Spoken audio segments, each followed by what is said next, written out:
함께 하시기를 간절히 축원합니다. 2021년 3월 7일 사순절 세 번째 주일 주일날 예배를 다 같이 드리시겠습니다. 묵도하시겠습니다.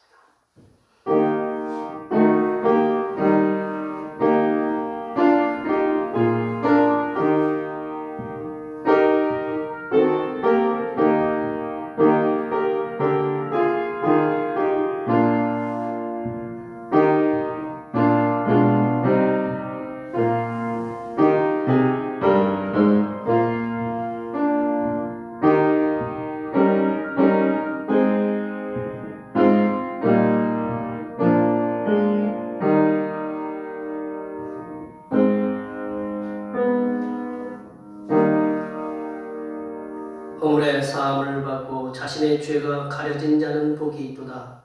마음에 간사함이 없고 여호와께 정죄를 당하지 아니하는 자는 복이 있도다. 너희 의인들아 여호와를 기뻐하며 즐거워할지어다. 마음이 정직한 너희들아 다 즐거이 외칠지어다. 아멘. 하늘로부터 은혜와 평강을 주시기를 기뻐하신 하나님 아버지, 죄악의 흑암 속에서 갈 길을 몰라 방황하는 인생들에게 구세주 예수 그리스도를 보내사 하나님께서 주신 은혜와 사랑의 자리에 앉게 하시니 감사드립니다. 지난 한 주간에도 죄악의 덫에 걸려 실족치 않고 믿음을 지켜 승리를 할 수 있게 하시니 감사합니다. 사순절 세 번째 주일을 맞아 하나님께 드리는 이 예배를 통하여 상처난 영혼이 말씀으로 치유받게 하시고 고단한 육신과 병든 몸이 회복되는 은혜의 시간이 되게 하여 주시옵소서. 죄인들을 구원하시기 위해 이 땅에 오신 거룩하신 예수님의 이름으로 기원하옵나이다. 아멘.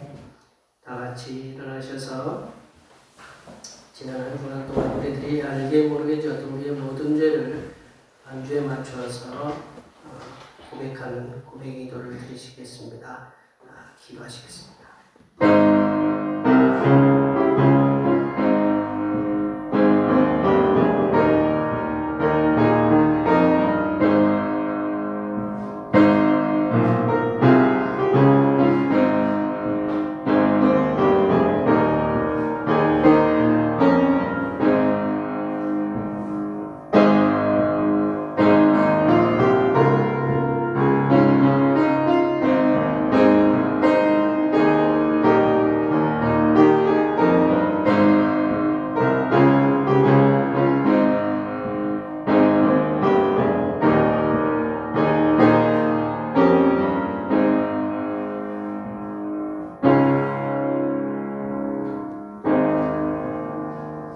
우리 하나님께서는 진심으로 죄를 고백하는 사람들에게 그 죄를 용서하기로 약속하셨습니다.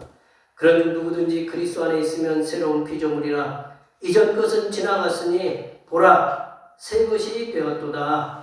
이 말씀에 의하여 우리의 죄가 용서받았음을 확신합니다. 아멘. 우리 찬송 2장 하시겠습니다.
사순절 세 번째입니다. 성시교독은 교독문 126번 사순절 세 번째입니다. 여호와여 나의 영혼이 주를 우러러보나이다. 나의 하나님이여 나의 주를 여호와시니 나를 부끄럽지 않게 하시고 나의 원수들이 나를 이겨 개가를 부르지 못하게 하소서. 주를 바라는 자들은 시기를 당하지 아니하려니와 까닭 없이 섬기는 자들 지를 당하리이다. 여호와여 주의 도를 내게 보이시고 주의 길을 내게 가르치소서. 주의 진리로 나를 기도하시고 구원하소서. 주는 내 구원의 하나님이시니 내가 내 종일 주를 기다리리라. 여호와여 주의 국률하심과 인자하심이 영원부터 있었사오니 주여 이것을 기억하옵소서. 여호와여 내 젊은 시절의 죄와 허물을 기억하지 마시고 주의 인자심을 따라 주께서 나를 기억하시되 주의 선하심으로 하옵소서. 여호와는 선하시고 정직하시니 그러므로 그의 도로 죄인들을 교훈하시리로다. 온유한 자를 정의로 지도하시며 온유한 자에게 그의 도를 가르치시리로다. 여호와의 모든 길은 그의 언약과 증거를 지키는 자에게 인자와 진리로다. 아멘. 사도신경의 신앙을 하나님께 고백하시겠습니다. 나는 전능하신 아버지 하나님 천지의 창조주를 믿습니다. 나는 그의 유일하신 아들 우리 주 예수 그리스도를 믿습니다. 그는 성령으로 잉태되어 동정녀 마리아에게서 나시고 본디오 빌라도에게 고난을 받아 십자가에 못 박혀 죽으시고 장사된 지 사흘 만에 죽은 자 가운데서 다시 살아나셨으며 하늘에 오르시어 전능하신 아버지 하나님 편에 앉아 계시다가 거기로부터 살아있는 자와 죽은 자를 심판하러 오십니다. 나는 성령을 믿으며 거룩한 공교회와 성도의 교제와 죄를 용서받는 것과 몸의 부활과 영생을 믿습니다. 아멘. 다 같이 앉으셔서 찬송 42장 하시겠습니다. 찬송 42장입니다.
위대하신 하나님 아버지, 죄인의 영혼이 환난에서 시달리지 않도록 저희의 출입을 항상 지켜주심에 감사를 드립니다.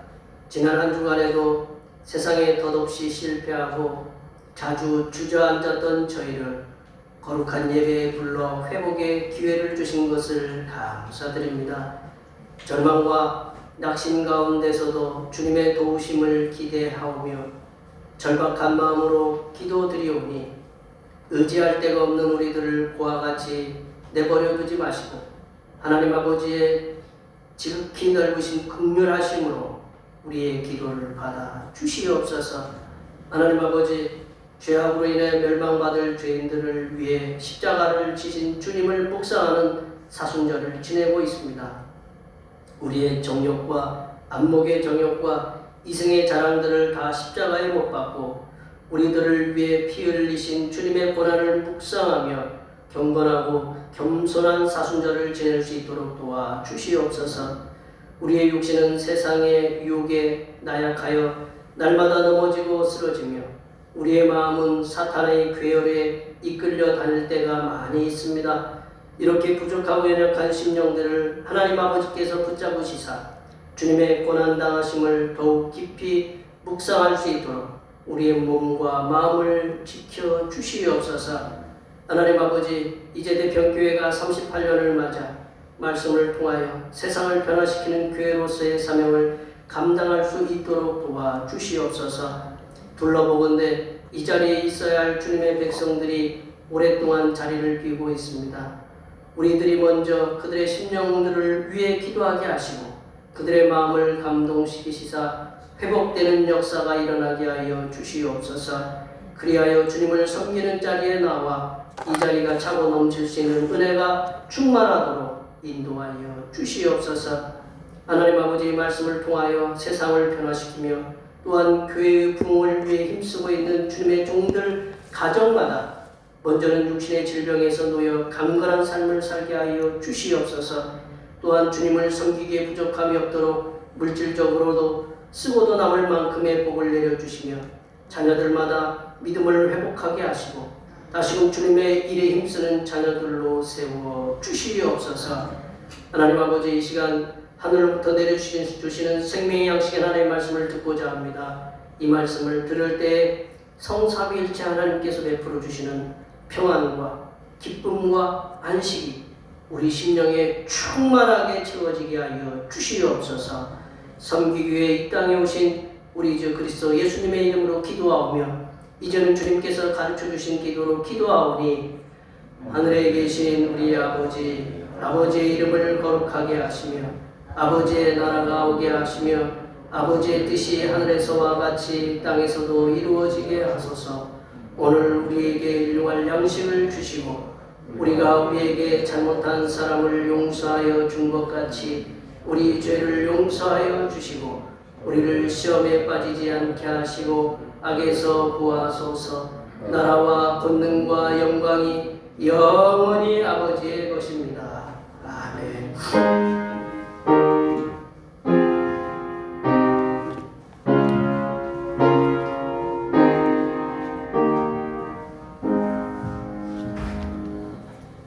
사순절 세 번째 주일에 우리에게 주시는 하나님의 말씀은 신약성경 마가복음 14장 27절에서 31절입니다. 신약성경 80쪽에 있습니다.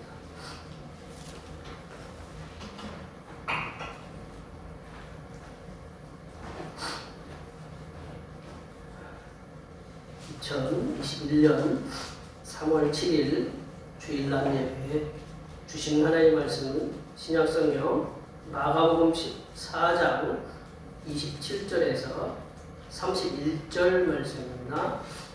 신약성경 80쪽에 있습니다.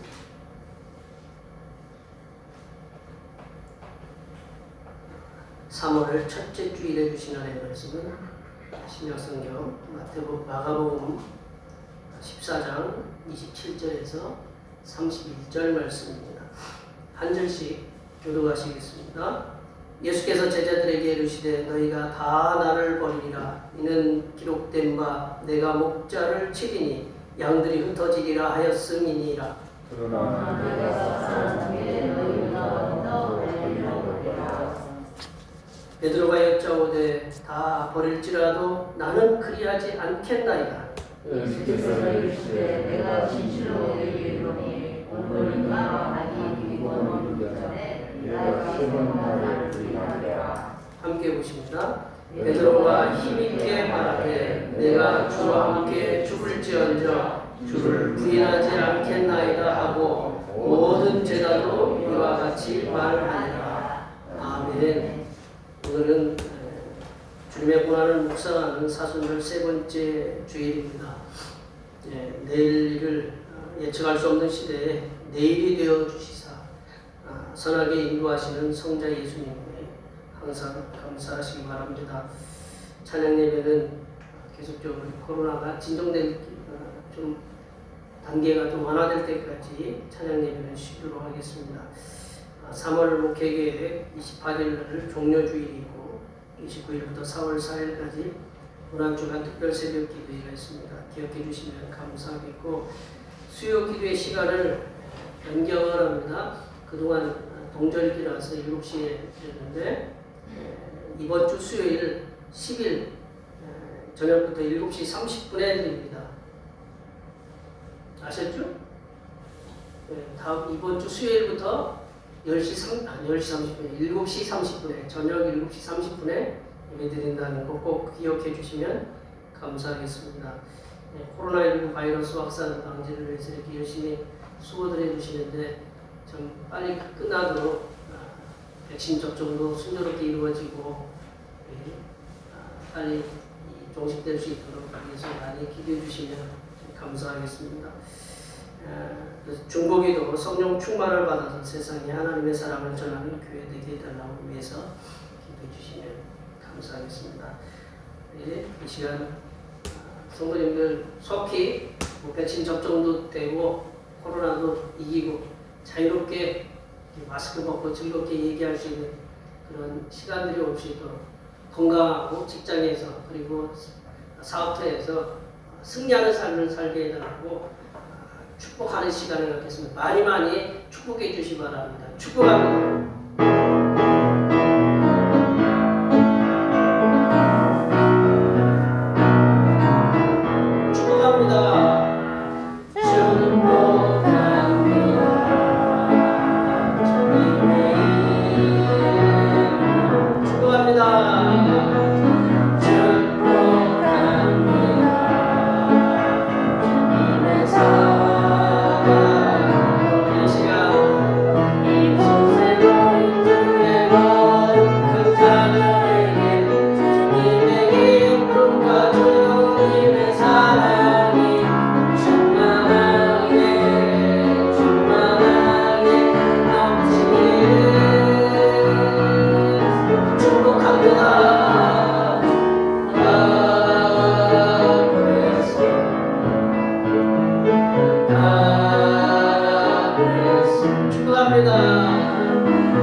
매일 봐도 이렇게 모녀지간이고 열심히 인사들 하시고 부녀지간이고 열심히 호언장담 오늘 말씀 제목이 호언장담의 유익함인데 호언장담이 뭐냐? 호언장담이라는 말이 이게 호자가 호기로운 호자래요. 그래서 호언장담이라는 게 분수에 맞지 않은 말을 큰 소리로 자신 있게 말한다. 분수에 맞지 않은 말을 큰 소리로 이렇게 말한다. 이게 호언장담이 가장 많이 이렇게 들려지는 데가 어딜까요? 네, 국회. 네, 정치하시는 데겠죠. 예, 정치하시는 데. 요즘 서울시장하고 부산시장하고 지금 여기 양쪽에 그 시장들을 새로 이제 보궐선거를 한다고 지금 굉장히 이제 그 대표 주자들을 이렇게 내고 있는데 이제 공약들이 있어요. 공약들이. 뭐 어떤 후보는 무슨 뭐 21분 거리 내에 뭐를 하겠다. 뭐 이게 뭐를 하겠다.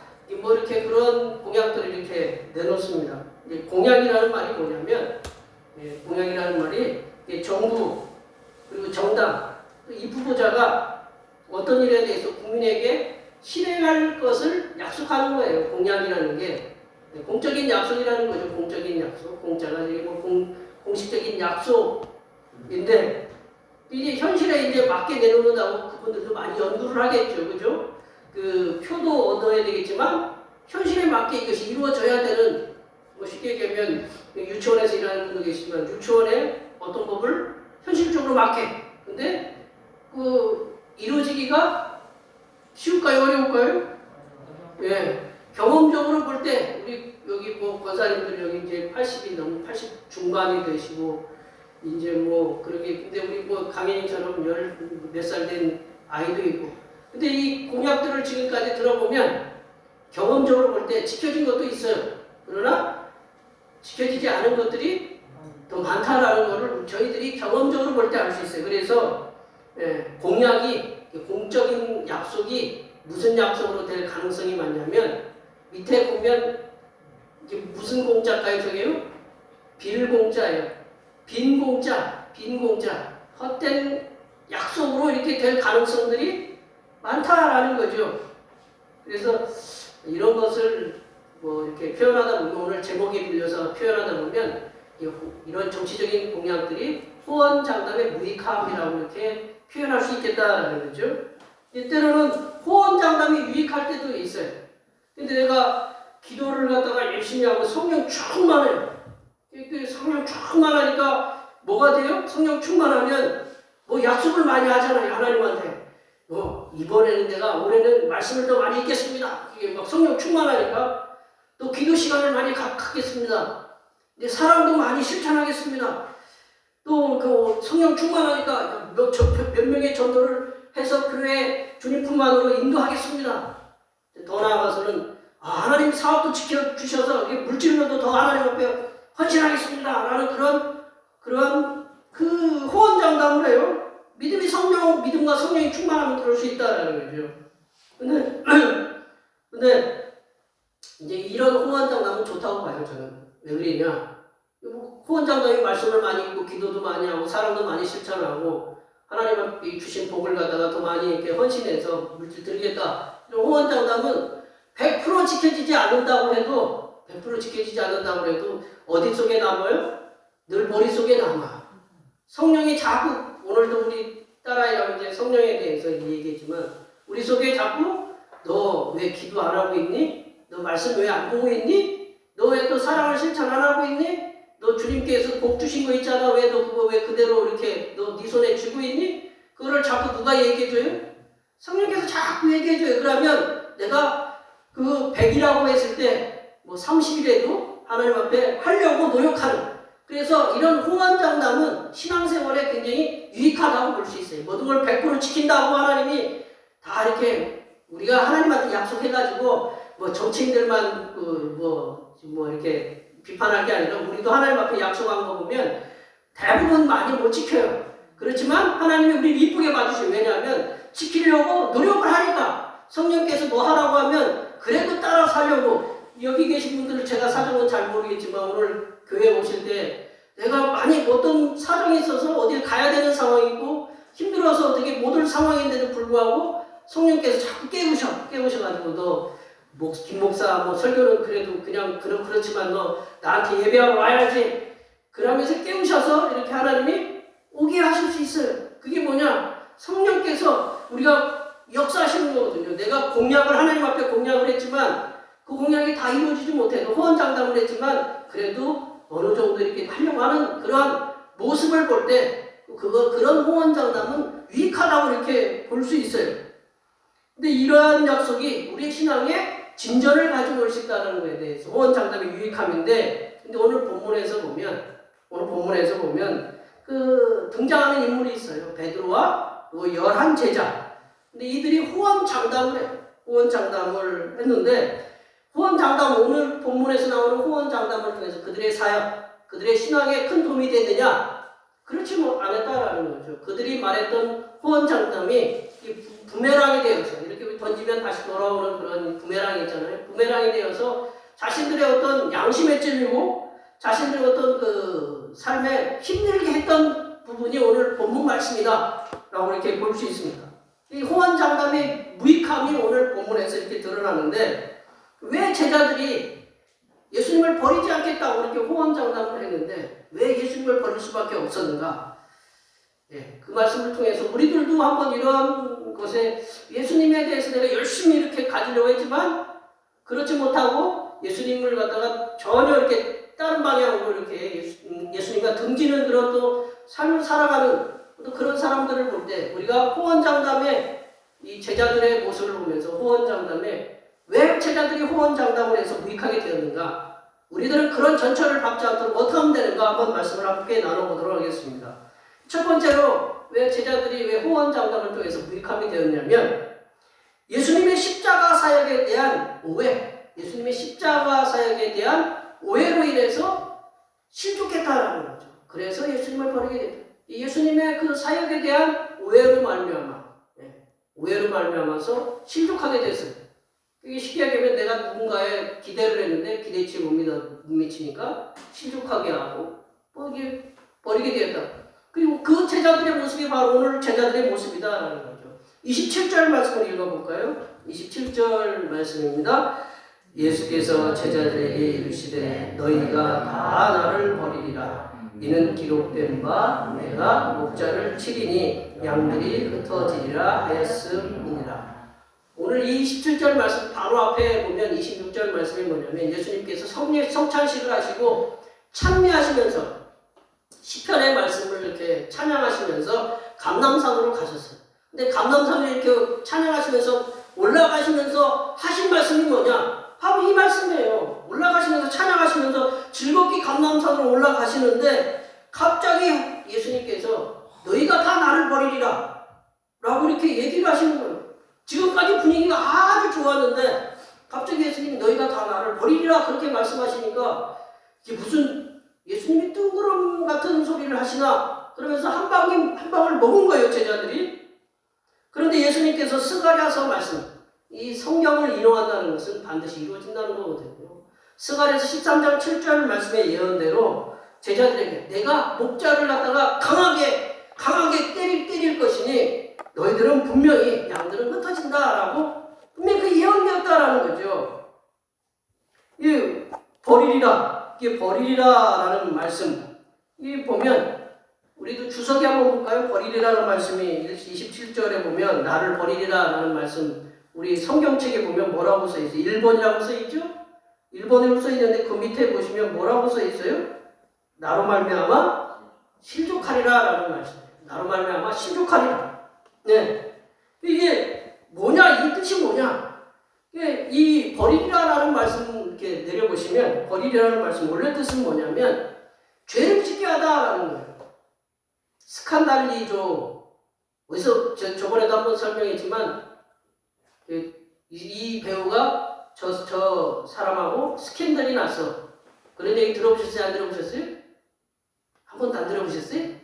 들어보셨죠? 스캔들의 어떤 어원이 될 수 있는 게 스캔달리조라는 게 죄를 짓게 하다, 뭐 이런 넘어지게 하다라는 그런 의미가 있거든요. 근데 이 본문의 오늘 말씀, 오늘 27절에 기록된 이 버리다라는 말씀은 넘어지게 된다라는 말씀. 이게 넘어진다, 버리리다라는 말씀은 넘어지게 된다는 말씀이고, 넘어지게 된다는 말씀은 실족하게 된다라는 말씀이에요. 오늘 그 번호를 이렇게 써져 있는 거 보면 이 버리리라는 말씀이 나로 말미암아 실족하게 된다라는 거죠. 이 말씀은 제자들이 예수님을 스스로 버린다, 그것 때문에 그것이 아니다라는 거죠. 그리고 넘어지거나 실족하게 되는 것이 아니라 누군가의 영향을 받아서 제자들이 예수님을 버리게 된다는 거죠. 그리고 넘어지게 된다는 거죠. 실족하게 된다는 거죠. 그런데 이제 이런 예수님이 버리라라는 말씀에 그 호언장담을 하잖아요. 이게 제자들이 특별히 이렇게 우리들은 절대로 버리지 않을 것이라고 제자들이 이렇게 얘기를 하는데, 이러한 호언장담의 불씨를 당긴 것이 누구냐면 수제자 베드로예요. 베드로. 성질이 급한 베드로. 뭐 의욕심이 강하다고 볼 수 있을까요? 그 베드로. 29절 말씀 볼까요? 29절 말씀 다 같이 한번 읽어보겠습니다. 베드로가 여짜오되 다 버릴지라도 나는 그리하지 않겠나이다. 베드로가 그래요. 다 그럴지라도. 11명의 제자들이 듣고 얼마나 기분 나쁘겠어요? 그렇죠? 다 그럴지라도.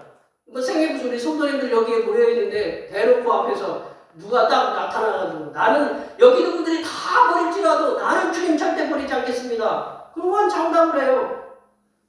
그리고 이제 31절 말씀 볼까요? 베드로가 이제 또 한 번 그러는데 31절 말씀 볼까요?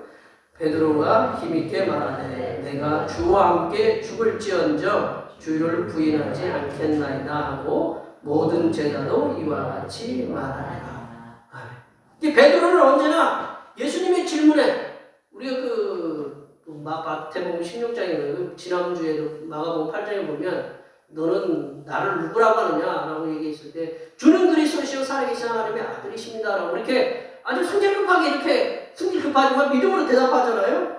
제일 먼저 앞서서 그 대답하는 게 바로 베드로인데 이번에도 예수님께서 제자들이 당신을 버리리라라는 그런 말씀을 하니까 베드로가 절대로 넘어지지 않고 실족하지 않겠다라고 얘기하는 거예요.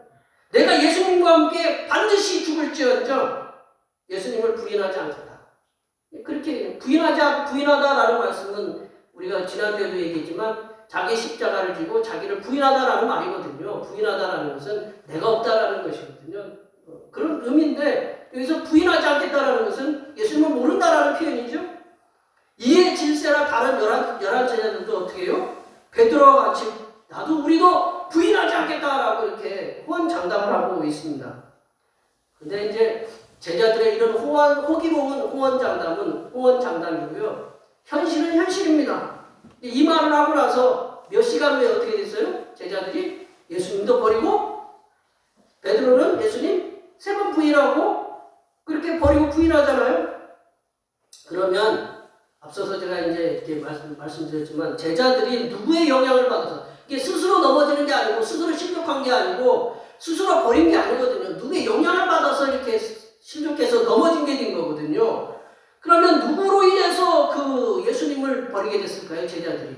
이 제자들이 예수님을 버리게 된 그 가장 그 원인을 제공한 분이 누구냐?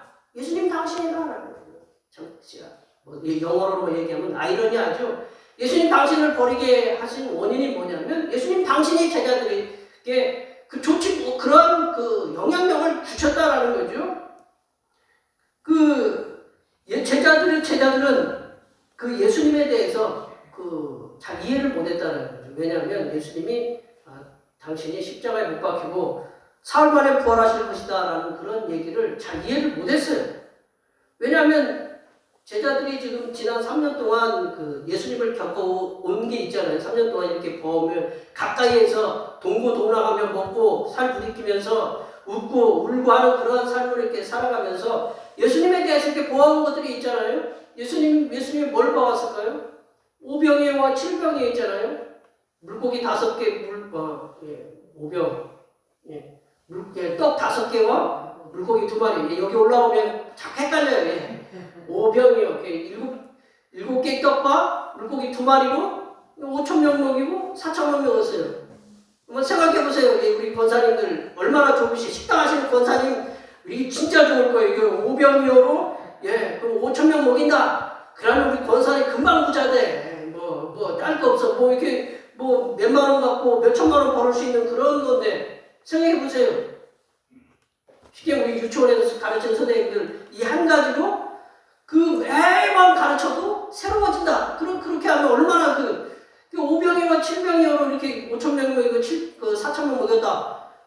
그리고 그것만이 했어요. 예수님이 병자들 데리고 오면 물러가라고 그랬어요. 다 요새도 다 고쳐줬어요. 눈을 시각장애인이든 언어장애인이든 지체장애인이든 하여튼 무슨 병에 손 많은 사람이든 하여튼 모든 사람들을 다 고쳐줬어요. 의사로서 얼마나 능력이 좋아요. 그것만 그랬을까요? 예수님이 죽은 사람, 야이로의 딸, 나인성의 홀로 된 여인, 그리고 그 나사로도 이렇게 죽은다고 살렸잖아요. 의사가 필요 있어요, 없어요? 우리 권사님들 뭐 보니까 또 오늘 영양제 가서 맞아야 되고 눈도 아프고 이도 아프고 저도 지금 이가 좀 안 좋아서 이 병원에 가야 되나 말아야 되나. 근데 주님이 딱 이렇게 이 아프냐 이렇게 하면 나 낫고 눈 안 좋아지냐. 우리 애들도 어제 안경 맞추느라고 그냥 돈이 들어갔는데 눈도 이렇게 딱 맞춰가지고 시력이 회복되고 그러면 어떻게 되겠어요? 그런 분 예수님 그런 분으로 이렇게 알고 왔단 말이죠. 그리고 귀신 수천 명의 귀신이 들렸던 귀신도 이렇게 물리치잖아요. 바다 위에서 이렇게 파도가 치니까 파도에 잠잠하라. 여기 계신 권사님들 배 한번 타보셨죠? 배 안 타보셨어요?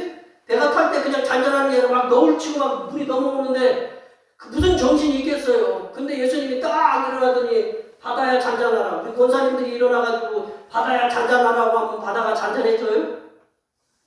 이 예수님이 그런 능력이 있었다라는 거죠. 그리고 예수님이 특별하게 또 저기 갖고 계신 건 뭐냐면 세리, 청기 그런 죄인들을 어떻게 했어요? 사랑으로 품는 그런 마음들이 있었어요. 모든 사람을 아우르는 바리새인들도 아우르시고 모든 사람을 아우르신 그런 능력이 사랑의 마음에 있으셨다라는 거죠. 그럼 이러한 분이 예루살렘에 올라가시면 그 로마를 갖다 군대를 무너뜨리고 새로운 세상, 새로운 세계를 세울 것이다라는 물론 그런 이 청사진이 제자들에게는 머릿속에 가득 차 있었다라는 거죠. 한마디로 예수님께서는 정치적인 메시아로 그냥 아주 제자들에게는 딱 적격이었어요. 예수님께서 새로운 나라를 세우시면 어떻게 해요? 베드로는 나는 영이죠. 너는 요한은 우이죠. 요한은 뭐 자의정, 장관, 뭐 국가 중요한 요직들 다 이렇게 우리가 받겠다. 그런 꿈을 안고 지금 어디 올라간 거예요? 예루살렘에 올라간 거예요. 근데 예루살렘 올라가는데 예수님이 어떻게 했어요? 성찬 마치고 감람산에서 기도하시고 나서 군인들이 오니까 군인들을 갖다가 죽였어요? 어떻게 했어요? 군인들에게 잡혀가셨어요. 무기력하게 아무런 능력도 없이 예수님이 지금 동안 제자들이 알고 왔던 3년 동안의 예수님은 그런 예수님이 아니셨거든요. 근데 무기력하게 예수님이 잡혀가신다라는 거죠. 아무 힘도 못 쓰시고. 그러니까 누구로 인해서 실족한 거예요, 제자들이? 예수님으로 인해서 실족했어요. 그러니까 나는 예수님 저런 예수님이라고 생각하지 않았네. 그래서 예수님을 버리고 부인하게 되는 거죠. 그러니까 예수님에 대해서 기대감이 너무 컸다라는 거죠. 메시아에 대한 기대감이 너무 컸기 때문에 실족함도 그만큼 컸고 그래서 넘어졌고 예수님을 버리는데 스승 예수님을 버리는데 제자들이 일말의 어떤 생각도 안 하고 다 버리고 도망갔다라는 거죠. 우리도 그렇잖아요. 누군가 옛날에 어떤 도지사가 여성 때문에 성추문이 일어났잖아요.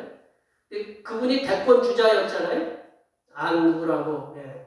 그분이 대권 주자였는데 그 성추문 때문에 이렇게 무슨 신세를 지고 있으니까 그냥 어떤 그분 추종자가 뭐라고 어떻게 했냐면 홍성에 이렇게 도지사가 사는 데는 뭐라고 하죠? 뭐 도지사 사는데 무슨 있잖아요. 반사라고 하나요? 반사해가지고 유리에 돈을 던져가지고 그만큼 뭐냐면 기대가 크면 실망감도 크다라는 거죠. 우리는 지금 예수님을 어떤 분으로 믿고 있느냐라는 거죠. 제자들처럼 다른 생각, 다른 기대감을 가지고 예수님을 믿고 계시지 않은가? 우리가 한번 생각해 봐야 된다는 거죠. 예수님 믿으면 어떻게 된다고 그래요? 예수님 믿으면 복받고 잘되고 형통하는 삶을 산다. 그런 것 때문에 우리가 예수님을 따르느냐?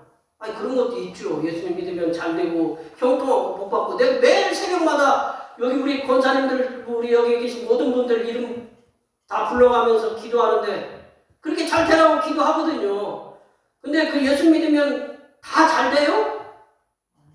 아니라는 거 그래도 예수님 그래도 좀 만나보셨군요.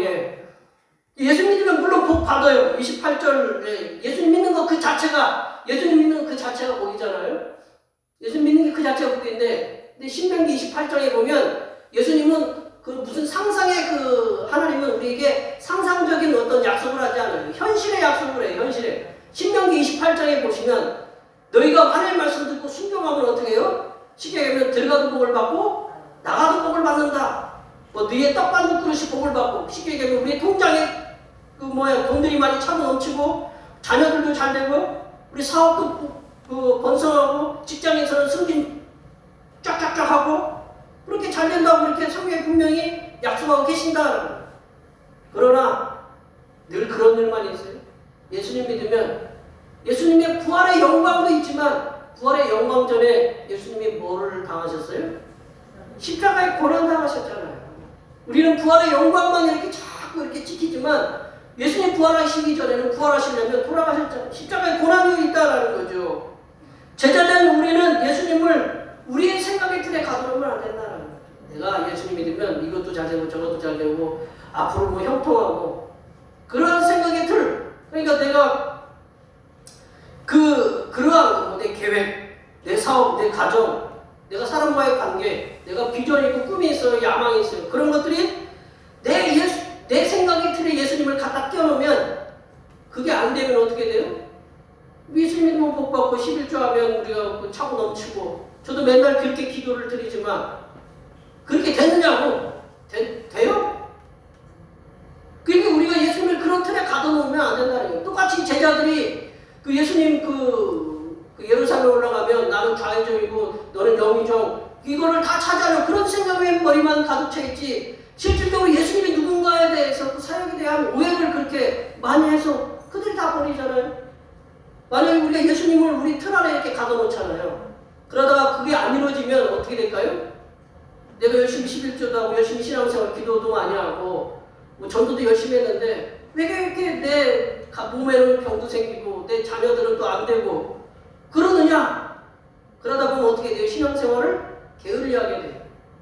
그러다가 또 예수님을 또 버리고 그러다가 이제 또 어디로 가느냐? 더 나은 예수님을 찾으러 신천지와 같은 이단들을 이렇게 가는 거예요. 우리도 제자들처럼 예수님을 버리게 되는 과오를 범하지 않으려면 예수님을 바르게 알고 믿어야 된다. 그렇게 힘써야 된다는 예수님이 어떤 분이신가라는 것을 성경을 통해서 바르게 알고 믿도록 힘써야 된다. 그래서 말씀을 읽어야 돼요. 우리가 말씀을 읽어야 돼요. 여기 계신 분들 여기 핸드폰 다 갖고 계시죠? 핸드폰 다 갖고 계시죠? 뭐 우리 김광우 집사님은 투지폰이라 제가 뭐라고 말씀드릴 수 없지만 여기 다 이렇게 넓적한 거 다 들고 다니시죠? 예, 거기에 보면 성경 깔을 수 있어요, 없어요? 예, 다 깔으면 거기 성경 치면 성경 나와요, 안 나와요? 요즘은 읽는 거 들려줘요, 안 들려줘요? 예, 들려줘요. 요즘은 좋은 시대예요. 내가 말씀 읽을 시간이 없다. 그러면 틀으면 돼요. 읽고 듣고 우리가 말씀을 막 읽고 듣고 그런 시간을 투자를 해야 내가 예수님을 바로 알게 돼요. 우리가 어떤 학교 우리 직장에서 어떤 일을 업무를 수행하려면 어떻게 해요? 그냥 가만히 있으면 업무가 저절로 돼요? 뭐 인터넷도 뒤져보고 누구 사람한테 이런 거 어떻게 하면 되겠느냐 물어보고 그런 노력의 결과가 있어야 되거든요. 우리가 예수님을 바로 하려면 그냥 예수님이 저절로 알아서 앉아서 알려주는 게 아니에요. 저도 성경에 대해서 목사잖아요. 목사가 성경에 대해서 잘 알고 있다고 생각했지만 요즘도 계속 들은 게 뭐냐면 말씀을 읽다 보면 이런 말씀도 있었나? 이게 왜 이렇게 낯선 말씀이지? 쉽게 얘기하면 법관이 재판관들이 법에 대해서 생소하게 느껴진다는 그런 거랑 똑같아요. 그러니까 우리가 말씀을 계속적으로 읽어야 되고 그리고 들어야 되고 지키도록 할 때 예수님에 대해서 우리가 잘 알아지게 된다는 거죠. 내 생각의 틀에 갇혀진 예수님이 아니라 어느 특정 이단들이 어느 성경만 요한계시록만 알아가지고 오로지 요한계시록에만 모든 것이 다 들어있는 것처럼 성경은 몇 권이에요? 3부 27 66권이잖아요. 창세기도 있지만 요한계시록도 있고 시편도 있고 잠언도 있고 예언서도 있어요. 그럼 우리 어느 한 부분만 치중하면 안 된다는 거죠. 말씀을 우리가 예수님을 바르게 하려면 말씀을 골고루 읽고 우리 여기 권사님들 자녀들이 다 커서 그렇지만 반찬을 여러 가지 이렇게 해줬는데 죄송합니다 표현이 이 썩을 것이 맨날 그 한 가지만 먹어 그거 없으면 밥 안 먹어 그러면 뭐라고 해요? 욕을 막 해요. 저는 저희들은 이렇게 안 먹으면 키도 안 크고 뭐도 안 된다고 막 뭐라 그래요. 근데 우리는 말씀 뭐만 먹어요? 그냥 듣기 좋은 것만 먹어 우리도. 그리고 말씀은 조금 더 읽기 쉬운 거. 그러면 어떻게 해요? 그거만 알아요. 그래서 예수님을 알려면 어떻게 해야 되느냐?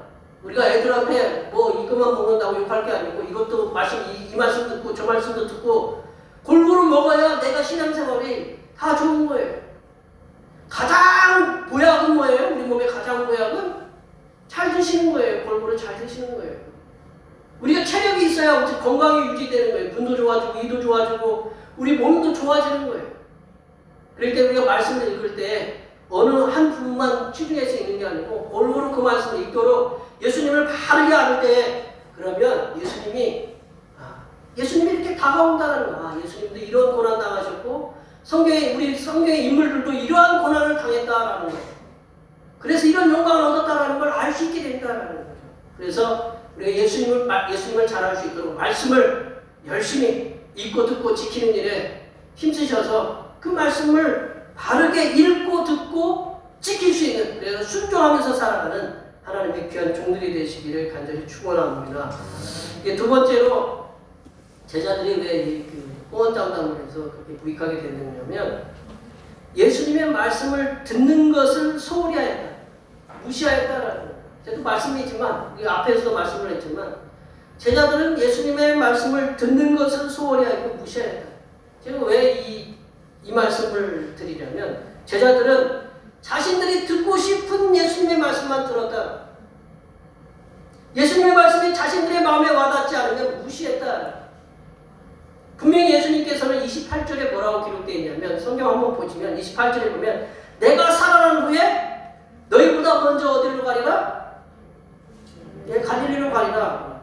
내가 왜 갈릴리로 가냐? 지금 예루살렘인데 예루살렘의 정치적인 어떤 우리가 지금 중요한 영의정, 좌의정, 우의정을 지금 앉아서 정치 실력을 갖다가 행사하고 있을 때 행사해야 되는데 변방에 왜 갈릴리로 가야 되느냐? 왜 가기도 싫은 갈릴리로 다시 가야 되느냐? 이 말씀 안 들었다는 얘기죠. 그리고 이 말씀은 예수님께서 십자가에 죽으신 후에 부활하시고 나서 갈릴리로 가서 먼저 예수님이 제자들을 기다리겠다라는 그런 말씀이거든요. 그런데 제자들은 이 말씀을 알려고도 하지도 않았고 그냥 그 말씀에 대해서 무시를 했어요. 그리고 또 제자들에게 특별히 예수님께서 베드로에게 무슨 말씀을 하셨냐면 자신만만해하는 그런 베드로에게 호언장담을 하는 베드로에게 30절 말씀을 했어요. 닭이 2번 울기 전에 뭐라고요? 3번 나를 부인하리라. 이게 2번 울기 전에 3번 나를 부인하리라. 그러니까 우는 시간이, 닭이 우는 시간이 좀 떨어져 있나 봐요. 네. 그런 말씀을 하셨다. 뭐 생각해보세요. 대놓고 우리 학교에서도 보면 교장 선생님이 나를 대놓고 얘기하면 우리 들어요 안 들어요? 유치원에서 원장 선생님이 나를 불러서 대놓고 나한테만 얘기하면 그걸 들어야 돼요 안 들어야 돼요? 네, 들어야 돼요. 누가 식당에서 고객 밥을 갖다 드시다가 머리카락 들어갔네? 그러면 그냥 무시해요? 그러면 뭔가 이게 긴장이 되는 거예요. 이게 베드로가 이 말씀을 갖다가 들었다면 베드로가 너 3번 나를 부인하리라. 그게 얼마나 충격적인 얘기예요. 생각해 보세요. 내가 순죄자인데 왜 3번을 부인하느냐? 그러면 뭔가 예수님이 그런 얘기를 하게 된다면 뭔가 들어야 되잖아요. 3번 부인하기 전에 닭이 2번 울지 않을 것이다. 이게 누가복음에는 제가 예전에 한번 얘기했던 것 같은데 누가복음에 의하면 베드로가 3번 부인할 때까지 닭이 절대로 울지 않아요. 저는 이 상황을 어떻게 생각을 했냐면 신학교 때 이 말씀을 들으면서 어떤 생각을 했냐면 베드로가 이렇게 예수님을 3번 부인할 때까지 당호가지를 천사들을 시켜가지고 다 붙잡고 있어요. 천사들을 시켜서 당호가지를 붙잡고 있다가 야 울면 안 돼. 그러다가 베드로가 여종의 그 말에 내가 주님을 모른다 라고 이렇게 딱 하니까 떡 놓고 얼마나 숨 막혔겠어요. 수탁들이. 그러다가 목이 커가지고 그냥 꽉 하고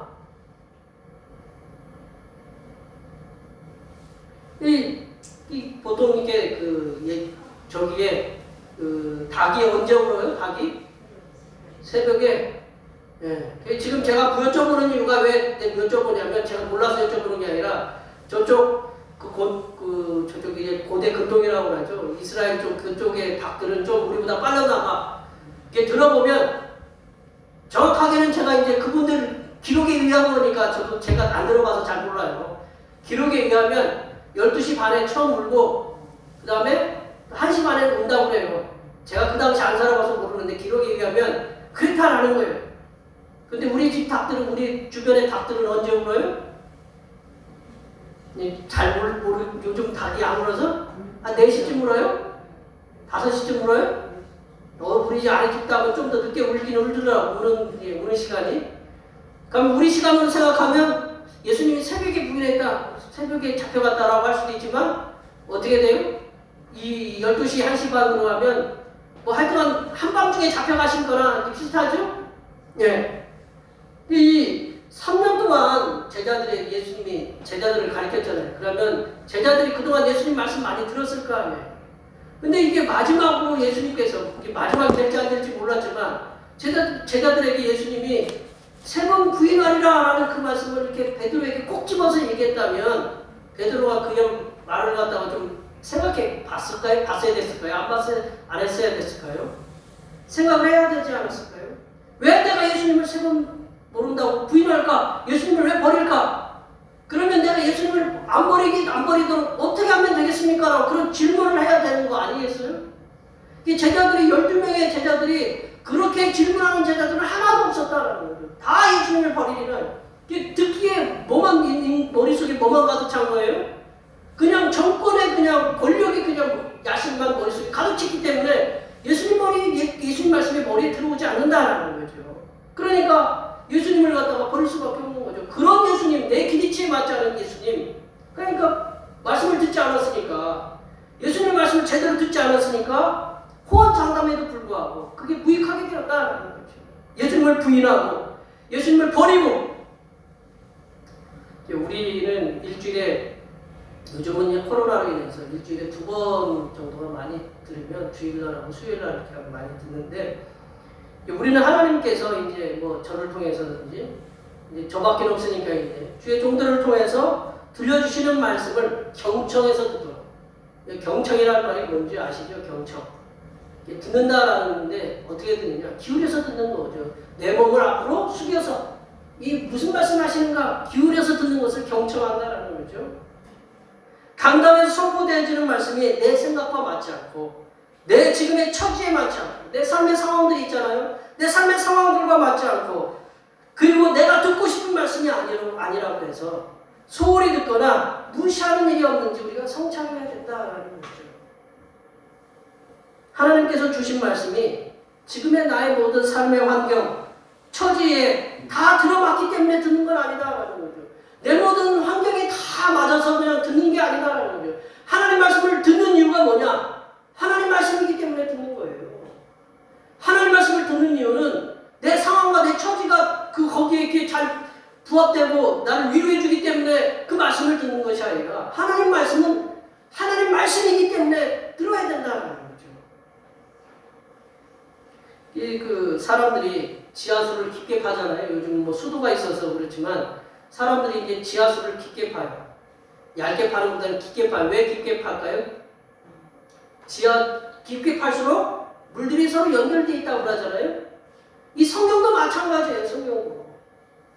성경도 다 연결이 되어 있어요. 오늘 이 말씀이 내 다음 주에 그 말씀하고 연결되어 있고 그 전에 했던 10년 전에 했던 말씀하고 다 연결되어 있다라는 거죠. 하나님의 사랑과 은혜로 하나님 말씀이 연결되어 있고 하나님의 진리와 그 인자하심으로 하나님 말씀이 연결되어 있습니다. 하나님의 말씀을 듣다 보면 하나님의 말씀을 경청하여 듣다 보면 내가 처한 삶의 환경들을 풀어갈 수 있는 말씀, 그런 지혜의 말씀들이 담겨져 있다는 거예요. 그러므로 하나님 말씀에는 하나님의 지혜, 하나님의 명철이 담겨져 있기 때문에 이 말씀을 우리가 듣고 그걸 묵상해 보면 이 고단한 세상에서 승리하는 삶을 살 수 있도록 하는 그런 지혜들, 명철함을 주신다는 거죠. 이 말씀을 정리해 보면요, 제자들은 자신들이 무익한 호언 장담을 통해서 예수님을 부인하고 버렸지만 우리들은 제자들의 전철을 밟도록 그런 제자들의 전철을 밟으면 안 된다라는 거죠. 그래서 우리가 예수님을 바르게 알기에 말씀을 통해서 열심히 읽고 듣고 묵상 지키도록 노력해야 돼. 그래야면 내가 듣고 싶은 말씀이 아니라 주님께서 들려주신 말씀을 듣게 돼요.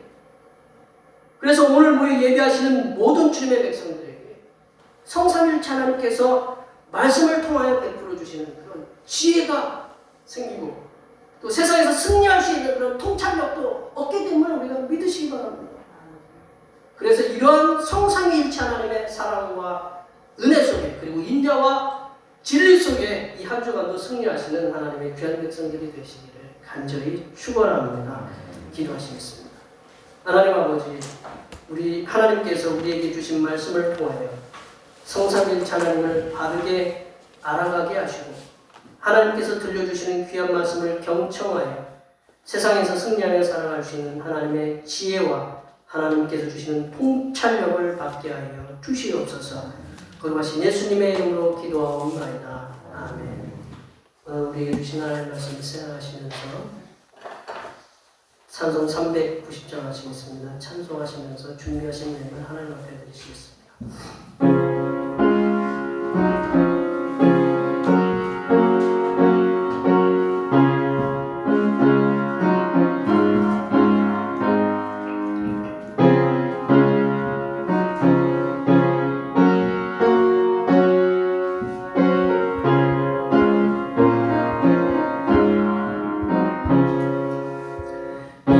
예수가 오늘 계시니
하시고 있는 것을 없게 하신 하나님 아버지, 아무것도 없는 저희에게 많은 것을 주시고 하나님께 드릴 수 있게 하심을 감사드립니다. 우리가 하나님 아버지께 물질이 부족하기보다는 마음이 부족하여 드리지 못한 때도 있었음을 용서하여 주시옵소서. 이 시간 주님께서 주신 물질 가운데 일부를 마음을 모아 정성 다하여 바친 예물을 기쁘게 흠양하시사 복 내려 주시옵소서. 하나님 아버지, 코로나19로 인하여 직장을 다니는 것과 사업장을 운영하는 것도 힘든 이 시기에 주어진 삶의 터전에서 밤낮으로 수고하여 얻은 소득의 열의 하나를 감사함으로 드립니다. 성삼위일체 하나님께서 붙들어 주시는 믿음과 힘으로 수고하여 열의 하나를 드렸사오니 바친 손길들의 직장과 사업터가 더 번창하고 든든히 서가는 복이 임하게 하시고 바친 손길들과 그 가정에 성삼일체 하나님께서 베풀어 주시는 차고 넘치는 은혜가 임하게 하시고 마음의 평안도 충만하게 임하게 하여 주시옵소서. 하나님 아버지, 범사에 감사하는 마음으로 감사의 예물을 드립니다. 주님의 고난을 통해 구속하신 은혜에 감사하여 감사의 예물을 드립니다. 이 모양 저 모양으로 드린 감사의 예물 위에 함께 하시사 범사에 형통하는 은혜가 임하게 하옵시며 감사의 지경이 날마다 넓어지는 역사가 일어나게 하여 주시옵소서. 하나님 아버지, 변함없는 마음으로 주님 앞에 주의 영광을 드립니다. 이 한 주간도 주님의 측량할 수 없은 은혜와 섭리 가운데 복된 길로 인도하여 주시옵소서. 하나님 나라의 확장을 위해서 선교 헌금을 드립니다. 대평교회 선교의 지경이 이적을 넘어 세계로 확장되는 은혜가 있게 하시고 바친 손길의 삶이 더 풍성하게 선교하는 은혜가 임하도록 물질의 복을 충만하게 부어 주시옵소서. 하나님 아버지, 주님의 몸된 교회를 위하여 헌신하고 봉사하는 손길들의 수고를 기억하여 주시사 하늘부터 내려주신 은혜가 충만하게 임하도록 도와주시옵소서. 차량 봉사와 헌금위원과 재정위원과 안내위원과 교회 청소로 그 외에 보이지 않는 곳에서 남모르게 주님을 위해 수고하는 손길들을 위해 하나님께서 보여주시는 새로운 비전들을 보게 하시고 이 땅에서 바라고 소원하는 모든 기도의 제목들이 다 응답받게 하여 주시옵소서. 거룩하신 예수님의 이름으로 기도하옵나이다. 아멘.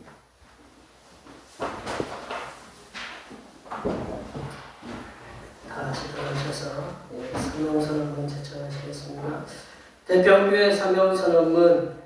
대평교회의 사명은 하나님께서 우리와 함께 하시는 절대 믿음과 우리 가족을 사랑하고 보완하여 주심과 교회를 부흥시켜 주심을 비전 삼아 지역과 나라와 세계의 소금과 빛의 사명을 감당하는 것입니다. 믿음으로 하나님을 기쁘시게. 아멘. 변화고 제청하시겠습니다. 말씀으로 변화를 받아 세상을 회복시키자. 결단의 찬송 부흥하시겠습니다.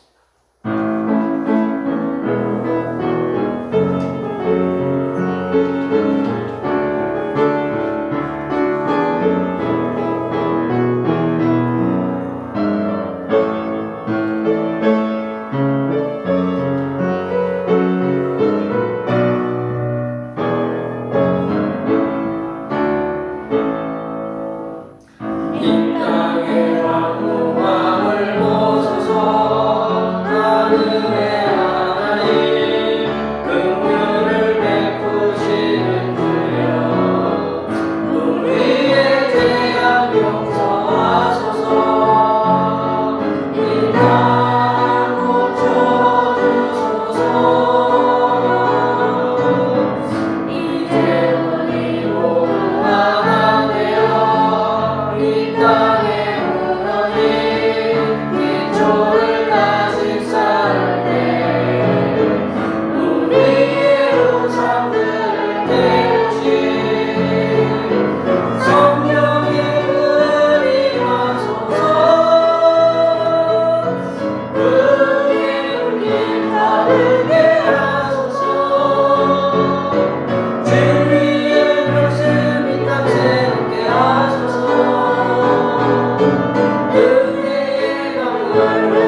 이제는 공생의 기간 동안 겸손의 모범을 보여주신 우리 주님 예수 그리스도의 은혜와 부족한 자들을 끝까지 붙들어 종으로 사용하시는 하나님 아버지의 무한하신 사랑하심과 연약한 제자들에게 찾아가 주시사 위로를 충만하게 부어주시는 보혜사 성령 하나님의 교통하심과 교제하심과 위로 충만하게 하시니 어떠한 상황에서도 주님이 우리의 구세주이심을 고백하며 살아가기로 다짐하는 여기 모인 모든 주님의 백성들 위에와 그들의 가정과 건강과 직장과 사업 위에와 우리 모든 농사와 교육들 위에 흩어져 있는 모든 자녀 손들 위에와 이 나라의 코로나19로 우울증으로 고통을 당하는 자들을 찾아가 치료하시는 하나님의 국률하심과 중남미 하이티와